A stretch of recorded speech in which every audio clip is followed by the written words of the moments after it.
ஆண்டவராகிய இயேசு கிறிஸ்துவின் ஈடு இணையற்ற நாமத்தினாலே உங்கள் அனைவருக்கும் என் அன்பான வாழ்த்துக்களை நான் தெரிவித்துக் கொள்கின்றேன். இந்த நாளிலும் நாம் தியானிக்கக்கூடியதான நீதிமான்களின் ஆசீர்வாதம்.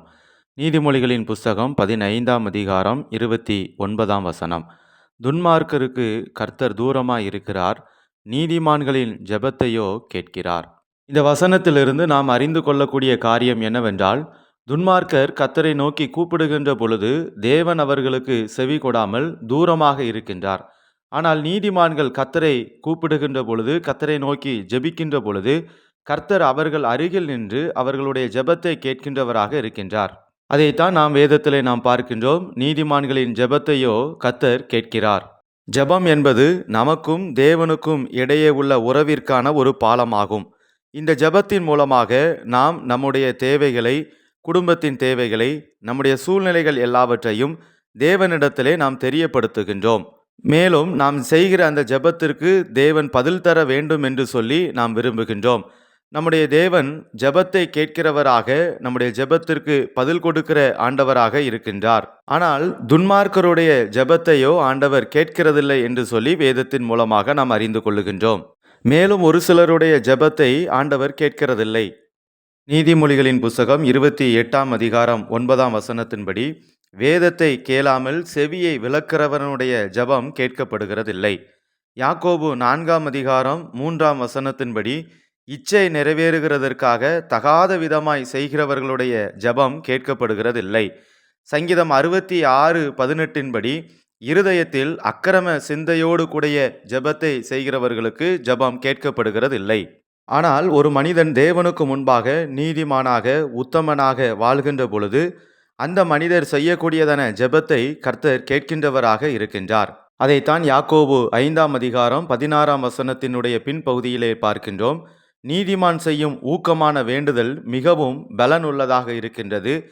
கர்த்தர் நம்முடைய வாழ்வில் ஏற்படக்கூடியதான பலவிதமான சூழ்நிலைகளுக்கு மத்தியில் நாம் செய்யக்கூடியதான ஜெபங்களை கேட்கின்றார்.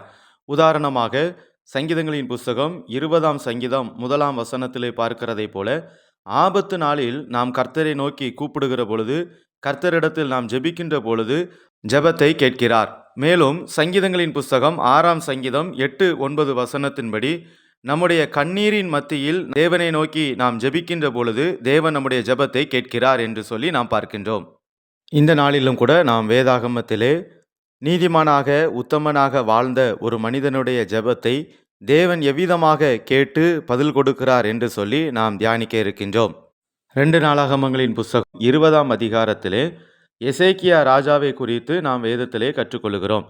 அந்த ராஜாவை குறித்து சொல்லப்படக்கூடியதான வார்த்தை 2 ராஜாக்கள் 18ஆம் அதிகாரம் 3ஆம் வசனத்தில் பார்க்கும் பொழுது, அவன் தன் தகப்பனாகிய தாவீது செய்தபடியெல்லாம் கர்த்தரின் பார்வைக்கு செம்மையானதை செய்தான் என்று சொல்லப்பட்டுள்ளது.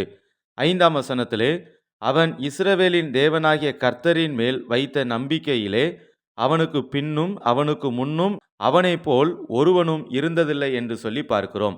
மேலும் 6ஆம் வசனத்தில், அவன் கர்த்தரை விட்டு பின் வாங்காமல் அவரை சார்ந்திருந்து கர்த்தர் மோசேக்கு கற்பித்த அவருடைய கற்பனைகளை கை கொண்டு நடந்தான் என்று சொல்லி அந்த எசேக்கியா ராஜாவை குறித்து நாம் பார்க்கின்றோம்.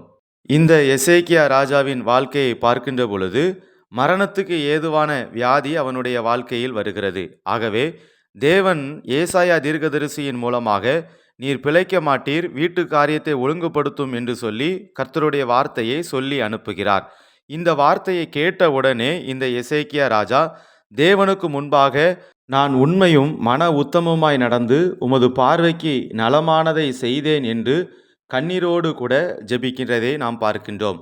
இந்த கண்ணீரின் ஜெபத்தை தேவன் கேட்கின்றார். ஆகவே தான் மீண்டும் ஏசாயா தீர்க்கதரிசியை அனுப்பி, எசேக்கியா ராஜாவின் இடத்திலே உன் விண்ணப்பத்தை கேட்டேன், உன் கண்ணீரை கண்டேன் என்று சொல்லி சொல்லுகிறதை நாம் பார்க்கின்றோம். கண்ணீரோடு கூட தேவனிடத்தில் ஜெபித்த இந்த ஜெபத்திற்கு தேவன் பதில் கொடுத்து அந்த எசேக்கியா ராஜாவினுடைய கண்ணீரை கர்த்தர் துடைக்கின்றார்.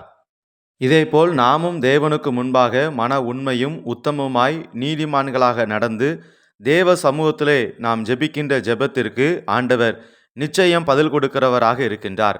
நீதிமான்களின் ஜெபத்தையோ கர்த்தர் கேட்கிறார் என்று சொன்ன அந்த வார்த்தையின்படி நாம் செய்யக்கூடியதான இந்த ஜெபத்திற்கு தேவன் பதில் கொடுத்து நம்முடைய கண்ணீரையும் ஆண்டவர் துடைப்பார். சங்கீதம் 66:19 வசனத்தின்படி, மெய்யாய் தேவன் எனக்கு செவி கொடுத்தார், என் ஜெபத்தின் சத்தத்தை கேட்டார் என்று சொல்லப்பட்டபடி, நம்முடைய ஜெபத்தின் சத்தத்தை ஆண்டவர் ஒவ்வொரு நாளும் கேட்கின்றார். ஆகவே நாமும் ஒவ்வொரு நாளும் தேவ சமூகத்தில் ஜெபிக்கிறவர்களாக இருப்போம். கண்ணீரோடு கூட ஆண்டவருடைய சமூகத்தில் விண்ணப்பம் செய்கின்ற பொழுது, சங்கீதம் 66:20 படி நம்முடைய ஜெபத்தை ஆண்டவர் ஒருபோதும் தள்ளி விடாமல் நம்முடைய ஜெபத்திற்கு ஆண்டவர் பதில் கொடுக்கிறார். கர்த்தர் தாமே இந்த வார்த்தைகளை ஆசீர்வதிப்பாராக.